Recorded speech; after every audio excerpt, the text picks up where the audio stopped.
तो first thing first, SRK is love, SRK is great, SRK is जिंदाबाद। SRK से अच्छा कोई एक्टर इस पूरी धरती पे पैदा नहीं हुआ। इनफैक्ट SRK से बढ़िया इंसान ही कोई पैदा नहीं हुआ। SRK बाप है सबका, SRK is love, SRK is great, SRK I love you please. अब इतनी बार SRK बोल दिया है तो उम्मीद करता हूँ ये वाली वीडियो भी चली जाए, बिकॉज मैंने अब मूल मंत्र जान लिया है अपने चैनल का कि भाई SRK के बारे में बात कर लो, व्यूज़ आ जाएंगे भाई, प्यार मिल जाएगा थोड़ा बहुत लोगों से, बाकी घंटा किसी को कोई मतलब नहीं है, जो भी क्या हो तुमने।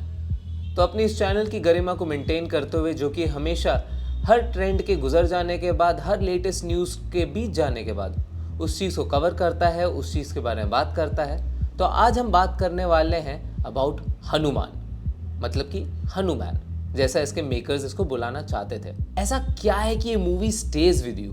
इनफैक्ट इस मूवी में बहुत ज़्यादा चीजीनेस है, बहुत ज़्यादा क्रिंज मोमेंट्स भी हैं, बट उसके बावजूद दिस फिल्म स्टैंड्स द, क्या है यार वो, stands the time of test, stands the test of time. तो इस फिल्म का सिनेमैटिक ब्रेकडाउन तो करा जा सकता है, पर क्यों करना, बिकॉज ये कोई बहुत ही इंटेलेक्चुअली स्टिमुलेटिंग फिल्म नहीं है। Also follows the very generic tone, जहाँ पे बेसिकली एक बच्चा होता है, वो सुपर हीरो से ऑब्सेस्ड होता है, बट एक्चुअली में खुद सुपर हीरो होता नहीं है, इसलिए वो सुपर हीरो जैसी पावर्स को एक्वायर करने के चक्कर में एक सुपर विलन बन जाता है। एक ऐसा इंसान होता है जिसको इस पूरे पछड़े में पड़ना ही नहीं होता है कि वो, उसे कभी सुपर हीरो बनना ही नहीं होता है, बट उसको एक बाहर की हायर पावर्स चूज करती कि वो उसी को ही हीरो बनाए, और उसके बाद वो बन जाता है एक आम इंसान से खास इंसान। पर उसके बावजूद भी ऐसा होता है कि यार वो एक हीरो है और उसकी सुपर पावर्स उसको हीरो नहीं बनाती है। एक ऐसा टाइम आता है जब उसकी सुपर पावर से ज़्यादा उसकी जो रियल स्ट्रेंथ होती है वो उसका कैरेक्टर होती है। ये मूवी हमने पहले देखी हुई है अलग अलग तरीके से, अलग अलग किरदारों में, और वैसे ही हनुमान भी है। ये मूवी हमारे लैंडस्केप में हमने पहले भी देखी हुई है, चाहे वो क्रिश हो गई, चाहे वो फ्लाइंग जट हो गई, चाहे वो फ्लाइंग जट हो गई, या फिर कोई और सुपर हीरो मूवी हो गई। ये वाली थीम बहुत ज़्यादा प्रेवलेंट है, but why does this film works whereas this film doesn't work. इस मूवी के अंदर वो सारे ट्रोप्स है जो कि मैंने एक अर्ली स्पाइडरमैन की फिल्म में देखे थे, थोड़ा चीजी, थोड़ा cringy, but full of heart. पर ये हार्ट का ना एक दूसरा नाम भी है, तो conviction. So let's break down what exactly this conviction means, और एग्जैक्टली ये कन्विक्शन तुम्हारी फिल्म में कैसे रिफ्लेक्ट कर सकता है, मेरी फिल्म में कैसे रिफ्लेक्ट कर सकता है। Keep your story above anyone. देखो यार, कन्विक्शन का गेम बेसिकली ये है कि तुम अपने छोटे से छोटे काम के अंदर भी ना पूरी की पूरी जान लगा दो, उस स्टेट ऑफ माइंड में हो कि तुम जो भी काम कर रहे हो ना उस पर अपना 100% दे दो। पर ऐसा होता कब है, जब तुम्हें ऐसा लगे कि तुम you are being respected, when every department of that film feels that the people that are around them want them to grow, they want कि वो लोग अच्छा काम करें। बट यूजुअली हम जब भी फिल्म मेकिंग एक सिनेरियो में होते हैं, at least in the terms of production के टाइम पे जब भी हम होते हैं, वहाँ पे हमेशा कभी ना कभी ऐसा होता ही है कि किसी एक इंसान को ना बाकी सारे मेंबर्स के मुकाबले ज़्यादा तवज्जो मिल रही होती है। इनफैक्ट चाहे ये बड़ी फिल्में हो या छोटी फिल्में हो, प्रॉब्लम्स एकदम सेम रहती हैं। देखो, बड़ी फिल्मों की प्रॉब्लम ये रहती है कि भाई वहाँ पे यार पूरा का पूरा ना क्रू एकदम ना स्टार के आजू बाजू घूमता रहता है कि स्टार को अच्छे से ट्रीटमेंट मिले, स्टार को लाइनें याद हो जाए, स्टार ये स्टार वो, सेलिब्रिटी ये सेलिब्रिटी वो। पर छोटे सेट्स पे भी यही प्रॉब्लम होती है। वहाँ के स्टार होते हैं आपके टेक्नीशियंस, जैसे कि आपका कैमरामैन, आपका sound guy. These are the people who bring in the most expensive equipment, and early stages पे ना इनको लाना भी बड़ा मुश्किल होता है। तो मुझे पता है कि तुम लोग भी बड़े ना मिन्नतें करके या फिर हाथ जोड़ के इन लोगों को लेकर आओगे, या फिर इन लोगों को लेके नहीं आओगे तो सिर्फ ये वाली इक्विपमेंट्स हायर कर लोगे, तो तुम्हारा पूरा टेंशन, ये पूरा तुम्हारा ध्यान इस पे ही होगा कि अरे ये जो कैमरा है ना, हाँ इसको ये अच्छे से काम करता रहे भाई, बस कोई प्रॉब्लम ना है, बस मेरा कैमरा अच्छे से काम कर रहा है, देख रहा है कितनी अच्छी क्वालिटी आ रही है। अरे भाई, तुम रियलाइज़ नहीं कर रहे हो एज अ डायरेक्टर, तुम बाकी लोगों को वहाँ पे डिसरिस्पेक्ट कर रहे हो। जब हर चीज़ पे तुम्हें कुछ चाहिए, तुम्हें कुछ करना है, तुम्हें ये तुम्हें वो है, नहीं भाई ये मत करो। Treat everyone, every single person on the set equally. In fact Hanuman की सबसे बड़ी एडवांटेज यही था कि उसके अंदर एक स्टार नहीं था, जो कि तेजा सर्जा हैं, वो अपने में कोई बहुत ही बैंकेबल एक्टर नहीं है. I am not saying that he is a small actor और he is anyway a bad actor, but comparatively he is not as big as any of his contemporaries. और तेलुगु सिनेमा में तो यार star worshipping एक अलग level पे है. उसके बावजूद एक ऐसी हाई कॉन्सेप्ट फिल्म जहाँ पे कहीं ना कहीं मेकर्स को पता था जिस सब्जेक्ट में वो लोग खेल रहे हैं, अगर वहाँ पे अगर कोई एक बड़ा स्टार होता तो वहाँ पे उनको और भी ज़्यादा पैसे मिल सकते और ज़्यादा बड़ी भीड़ आती. पर यहीं पे ही वो सबसे बड़ी गलती कर बैठते अगर उन्होंने ऐसा किया होता तो, क्योंकि एक बड़ा स्टार आता वो सारे के सारे पैसे खुद खा जाता. फिर ना VFX के लिए पैसे बचते, ना सिनेमाटोग्राफी के लिए पैसे बचते, ना प्रोडक्शन डिज़ाइन के लिए पैसे बचते, और बहुत सारी फिल्में फिर सिर्फ बीट पे बूटी करके ही काम चलाती हैं. अब तुमको तो बीट पे बूटी करवानी नहीं हो, तो make sure that the only star that is there on your set is the story. And more so ever, थोड़ा सेल्फिश होके अगर बोलूँ ना, इज द डायरेक्टर. क्योंकि अगर एक डायरेक्टर के पास सबसे ज्यादा पावर है, if he is the star then he is commanding the ship and everyone is listening to him और हर. और वो जो कन्विक्शन है ना, वो नेचुरली एक डायरेक्टर का इंस्टिंक्ट होता है कि वो सबको इक्वली ही दे. तो he should be the star, and if you are a director you should treat yourself as a star, not the other person. Please जाके ये सब ओ सॉरी अच्छा ये ये सब मत करना सेट पे. Treat everyone respectfully, treat everyone equally, and everyone will put their everything into the minutest detail of that film. Filming is not a democracy. It's a benign dictatorship, and the boss is on the floor. The boss is the director. और इसी से ही मैं आता हूँ अपने दूसरे point पे, जो कि लगभग देखा जाए तो पहले पॉइंट की तरह ही है. Get the right cast. पूरी फिल्म का जो कन्विक्शन है ना, वो इस बात से कम ड्राइव होता है कि उसका थीम क्या है, या फिर उसमें प्लॉट ट्विस्ट कितने हैं, या फिर उसकी स्टोरी में ये कितनी ग्रैंड चीज़ हो रही है, वो कितनी ग्रैंड चीज़ हो रही है. इनफैक्ट पूरी की पूरी फिल्म आपकी इस पर ज़्यादा निर्भर करती है कि आपके एक्टर्स आपके लिखे हुए मटेरियल पे कितना ट्रस्ट कर रहे हैं और वो उन लाइंस को कितने ट्रूथफुली बोल पा रहे हैं. और हनुमान की सबसे अच्छी बात यही है कि no matter what is the pitch of the film, no matter उसमें कितने ही क्रिंजी सीन्स क्यों नहीं, कितने ही वियर्ड सीन्स क्यों नहीं है, और कितने भी चीज़ी सीन्स क्यों नहीं है, the cast always and always believes in each line and they would perform every line to their fullest, and that's what stands out their film from any other film. एक पुरानी फिल्म आई थी evil dead करके. अब evil dead अपने में बहुत ही अजीब picture है. इनफैक्ट उसमें बहुत ज़्यादा ही गुईनेस है उसके अंदर, मतलब खून इधर उधर से फटे जा रहा है, फटाफट. और जो मॉन्स्टर्स हैं वो भी एक पॉइंट के बाद डरा नहीं रहे हैं, वो भी अपनी तरह से गूफी से हैं थोड़े से. बट फिर भी एक एलिमेंट ऑफ हॉरर उस पिक्चर के अंदर क्यों मेंटेन रहता है, क्योंकि ब्रूस कैम्पबेल जो कि उस पिक्चर के हीरो हैं, he makes sure, and in fact the other cast members as well, they make sure that they will act as if they were in that situation.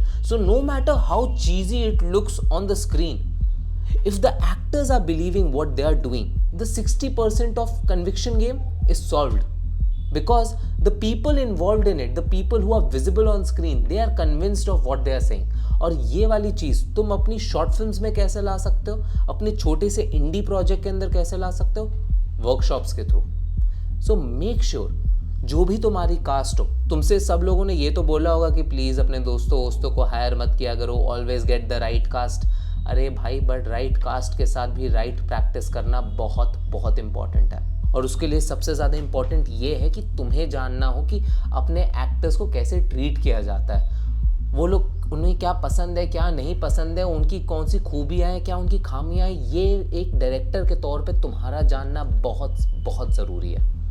सो तुम्हारी सबसे बड़ी प्रायोरिटी इवन बिफोर प्रोडक्शन, जो pre production stage होती है, उसमें सबसे ज़्यादा ज़रूरी चीज़ तुम्हारे लिए ये है कि तुम अपने एक्टर्स के साथ वर्कशॉप्स करते रहो, ताकि तुम्हें एज अ डायरेक्टर पता हो कि यार सामने वाले की एडवांटेज क्या है, उसकी डिसएडवांटेज क्या है, वो कैसे एक लाइन को बोल सकता है, वो कैसे एक लाइन को नहीं बोल सकता है. उनको भी टाइम मिले जानने का. और एक हनुमान जैसी पिक्चर है जो कि एक हाई कॉन्सेप्ट फिल्म है, जहाँ पे उसको ऐसा फील करना है कि उसके एक नॉर्मल से मुक्का मारते ही पूरे ब्रह्मांड हिल सकता है. एक ऐसा एक्सप्रेशन देना कि तुम्हारे सामने खुद साक्षात हनुमान जी आ गए हों.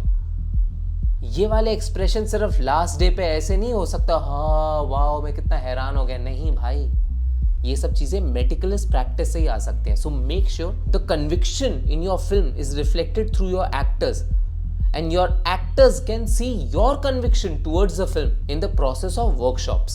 Coming to the third point, avoid making film based on bro scenes. अब ये bro scenes क्या हैं?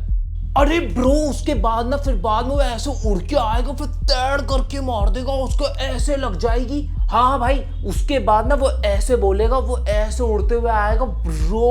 उसके बाद तो दिमाग का ऐसा माइंड फक हो जाएगा ब्रो, ऑडियंस का माइंड. अरे ब्रो तू जानता नहीं है यार, जब मैं ऐसे कैमरा को यूं घुमाऊंगा ना तो लोगों को लगेगा ये, बट वो एक्चुअली में ये नहीं है, पर वो ये होगा. समझ रहा है ब्रो? क्या कूल लगेगा ब्रो. एग्जैक्टली. देखो, मैं मान सकता हूँ कि कोई भी आइडिया फुल फ्लेजेड एक स्क्रिप्ट की तरह तो दिमाग में आता ही नहीं है.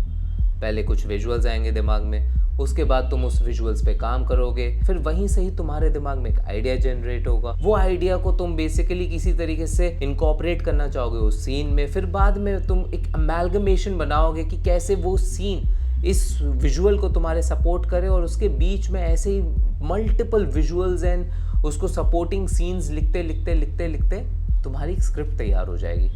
बट जब तुम स्क्रिप्ट कर रहे हो उसके बीच में ये ब्रो सीन्स हटा दो. एटलीस्ट ब्रो सीन्स हटाने नहीं तो ये फीलिंग अपने दिमाग से निकाल दो कि ब्रो इससे तो दिमाग ही उड़ जाएगा. प्लीज़ ऐसा मत करना, क्योंकि उसकी वजह से ही तुम आदि पुरुष जैसी पिक्चरें बना दोगे. आदि पुरुष में भी ना एक इंटेंशन जो होता है फिल्म बनाने को बड़ा नोबल रहा होगा. उनके दिमाग में भी यही रहा होगा कि ब्रो हम भी कुछ एक कूल सा काम करते हैं ब्रो वहाँ से रावण आएगा, पर रावण के ऐसे ब्लू सा आएगा और उसके फिर ऐसे सर आएंगे, वो ड्रैगन पे उड़ के आएगा ब्रो. यही तो प्रॉब्लम करी उन्होंने. आपकी स्क्रिप्ट उन ब्रो सीन्स को नहीं सपोर्ट करनी चाहिए, बल्कि आके वो ब्रो सीन्स बहुत सीमलेसली ब्लेंड हो जाए आपकी उस स्क्रिप्ट के अंदर. आदि पुरुष में भी कुछ मूवमेंट्स ऐसे हैं जो कि बहुत कूल हैं, अपने बहुत ज़्यादा फैसिनेटिंग है, बट वो ओवरऑल मूवी लिखी इस तरीके से गई ताकि वो उस ब्रो सीन्स तक आ सके, उस ब्रो सीन को सपोर्ट कर पाए, इसलिए वो मूवी एकदम कचरा बन गई. वेयरएज हनुमान तो एक सुपर हीरो फिल्म है, उसमें कितने सारे मूवमेंट्स आए होंगे ब्रो सीन्स वाले कि ब्रो ये करते हैं, ब्रो वो करते हैं, ब्रो ऐसा ब्रो वैसा. बट तुम अगर इनकी फाइट सीक्वेंस देखोगे तो तुम्हें एक नॉर्मल एक तेलुगु हाई बजट पिक्चरें होती है, या फिर एक मसाला हाई बजट तेलुगु फिल्म होती है, या फिर बॉलीवुड फिल्म होती है, एकदम वैसी ही लगेगी. क्योंकि उन्हें पता है कि भाई हम मैन ऑफ स्टील तो बना नहीं सकते हैं जहाँ पे हम सुपरमैन और जॉर्ड की लड़ाई दिखा दें. मतलब मैं मानता हूँ कि वो पिनिकल है भाई एक्शन के तौर पे, अब वो तो बना नहीं सकता. हाँ, दिमाग में ज़रूर आया होगा कि भाई ऐसा ऐसा फाइट सीक्वेंस बनाए, पर नहीं बनाया. वो इसलिए नहीं बनाया क्योंकि अगर आप उसको अगर सपोर्ट करते रह गए या फिर आपने उसी चीज़ को ही दिमाग में रखा तो ऐसा हो सकता है कि ऐसे बहुत सारे अच्छे मूवमेंट है, या फिर वो जो पूरी फीलिंग है, वो जो एक फीलिंग है ग्रैंड्योर की, एक डिवोशन की, वो ही कहीं ना कहीं मर जाएगी. तो अपने ब्रो सीन्स के साथ तुम लिखना ज़रूर चालू कर सकते हो, बट इसको सही टाइम पे अपने ड्राफ्ट 4th 5th या फिर लास्ट ड्राफ्ट तक तो इन ब्रो सीन्स को हटा देना, या एटलीस्ट ये ब्रो सीन्स तुम्हारे ना एक तरीके से ब्लेंड हो जाए पूरी स्क्रिप्ट के अंदर. और उसके बाद आते हैं हम अपने तीसरे पॉइंट पे, रिस्पेक्टिंग द मटेरियल. लाख कमियों के बावजूद भी हनुमान फिल्म क्यों काम करती है रादर देन आदि पुरुष, वो इसलिए क्योंकि यहाँ पे हनुमान जी को कूल बनने के लिए किसी की बुआ के बगीचे में नहीं घूमना पड़ता है. उन्हें कोई बैड एस डायलॉग्स मारने की ज़रूरत नहीं है, उन्हें कोई भी सॉर्सरी करने की ज़रूरत नहीं है to be cool. Hanuman ji cool हैं क्योंकि वो हनुमान जी हैं.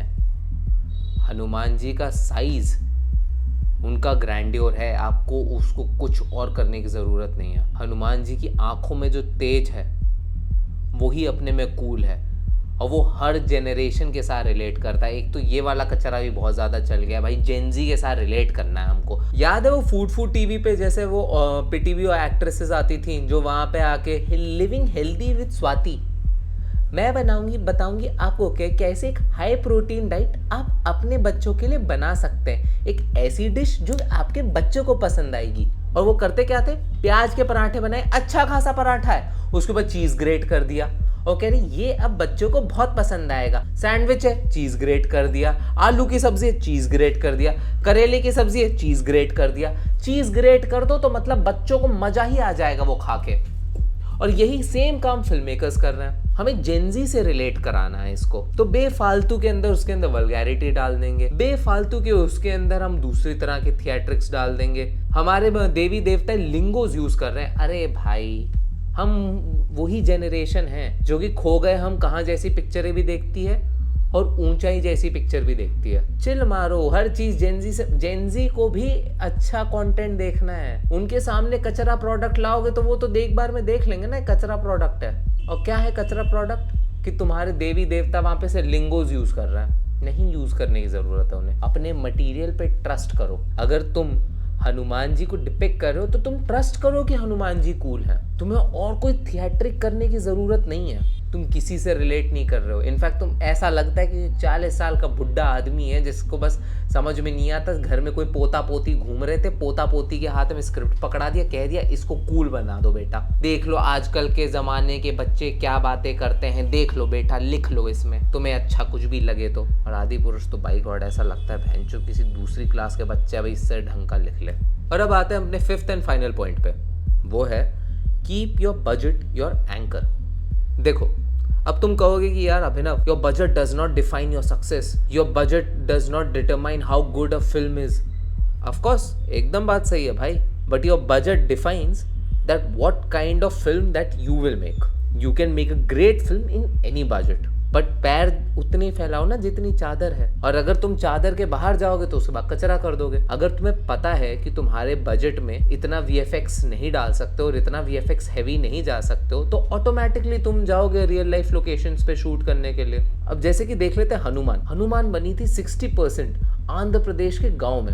उनको पता था कि उनके वो सबसे आधे से ज्यादा बजट कहाँ देना है। उन्हें VFX पे देना है, उन्हें एक्शन सेट पीसेस पे देना है, उन्हें सेट पे देना है कि जो प्रोडक्शन डिजाइन है वो गांव जैसा लगे। उसे उस पे ज्यादा पैसे खर्च करने हैं रादर देन कि वो बेफालतू के वहां पे सीनरी बनाते रहे। वो सीनरी में जाके शूट कर लो। इनफैक्ट अगर हमें दूसरे एग्जांपल लेना हो तो हमें लेना चाहिए भेड़िया का, जहाँ पे उन लोगों ने रियल लाइफ अरुणाचल में 0 में जाके उन लोगों ने शूट करा। और वो फिल्म कितनी सिनेमैटिक और कितनी खूबसूरत है। और वहाँ पे मेजॉरिटी ऑफ पैसा फिर कहाँ गया? वहाँ पे भेड़िया के VFX पे। और वो कितना खूबसूरत तरीके से उसके अंदर एनिमल का VFX किया गया। It looks so real. So that's why you should know what are your limitation. Adipurush बहुत ज्यादा ही ओवर कॉन्फिडेंट थे। उन लोगों ने पूरी की पूरी पिक्चर ही ग्रीन स्क्रीन पे शूट कर ली। तो भाई इतने में तो भाई आप जितने करोड़ भी लगा लो कम हो जाएंगे भाई। बिकॉज आपको तो हर चीज एकदम डिजिटल और एक एक चीज आपको रियल दिखानी है। वो पेड़ों से लेके, पत्तों से लेके, बादलों से लेके, प्लस